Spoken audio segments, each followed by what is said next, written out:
एक मिनिट ज्या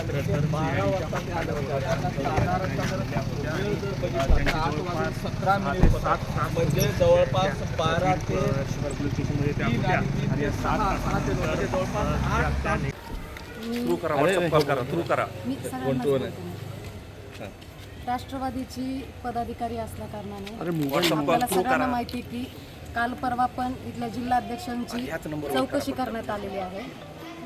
ज्या पोलीस यंत्रणेला ज्या काही माहिती हवी आहे त्या विचारण्याचा प्रयत्न केला आणि माझ्या परीने जे काही सांगता येत आहे तेवढं मी नक्कीच सांगितलं. काय विचारलं नेमकं? हे 5 चौकशीतले मुद्दे आपण बाहेर सांगू शकत नाहीत. ह्या सगळ्या काय म्हणू शकतो आपण, ह्या सगळ्या कॉन्फिडेन्शियल गोष्टी आहेत.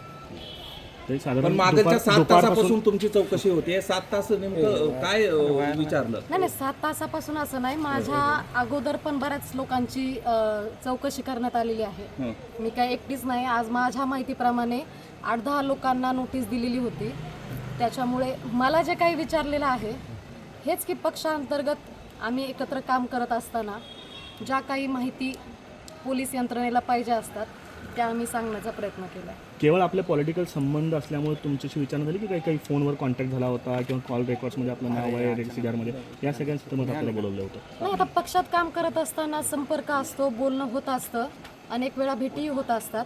तर या सगळ्या गोष्टींमुळं जेव्हा आपल्याला माहिती आहे की राजकीय सगळ्या गोष्टींमध्ये बऱ्याच वेळा फोटो आणि फोन होत असतात, या सगळ्या माहिती सगळ्या प्रशासनाला मिळाल्यामुळे त्यांनी एकंदरीतच या सगळ्या गोष्टींबद्दल उत्तरावरती त्यांचं समाधान झालेलं आहे का आणि पुन्हा कधी बोलवलं? नाही, 100% समाधान झालेलं आहे. एक पक्षाची पदाधिकारी म्हणून आणि पक्ष म्हणून या सगळ्या यंत्रणेला सपोर्ट करणं आमचं काम आहे.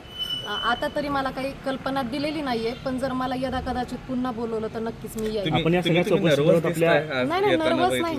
हे पहा, 12 वाजता आलेली आहे मी आणि मला बाहेर पडायलाच उशीर झालेला आहे. अशा पद्धतीने चौकशीला समोर जाण्याची पहिलीच वेळ असावी कदाचित?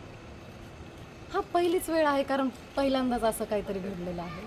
आपल्या पक्षातल्या नेत्यांवरती आरोप होत आहेत आणि हे पहा, मी इतकी मोठी नाहीये की मी नेत्यांवरच्या आरोपांवरती बोलण्यासाठी, परंतु जेवढं माझ्या पातळीला आहे मी नक्कीच त्या गोष्टींची.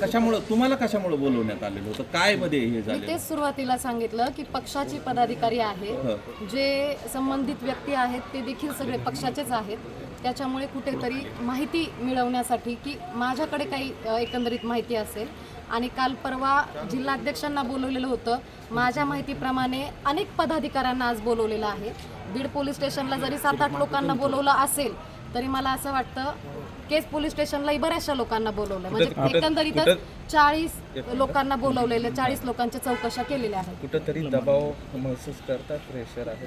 नाही, दबावाचं काहीच हे नाहीये. मी आले स्वतःहून. मला जेव्हा सांगितलं की आपल्याला यावं लागतंय मी आले आणि मी या सगळ्या चौकशीला सामोरे गेले. पक्षातल्या वरिष्ठांना काही सांगून आला होता, त्यांना सांगून त्यांनी चालली असं चौकशीला कोणाशी बोलणं झालं होतं? नाही, हे बघा, मी तेच सांगतेय की पक्षाची पदाधिकारी म्हणून किंवा पक्ष म्हणून ज्या कुठल्या गोष्टी आहेत त्यांना आम्ही उत्तर देणं भाग आहेत.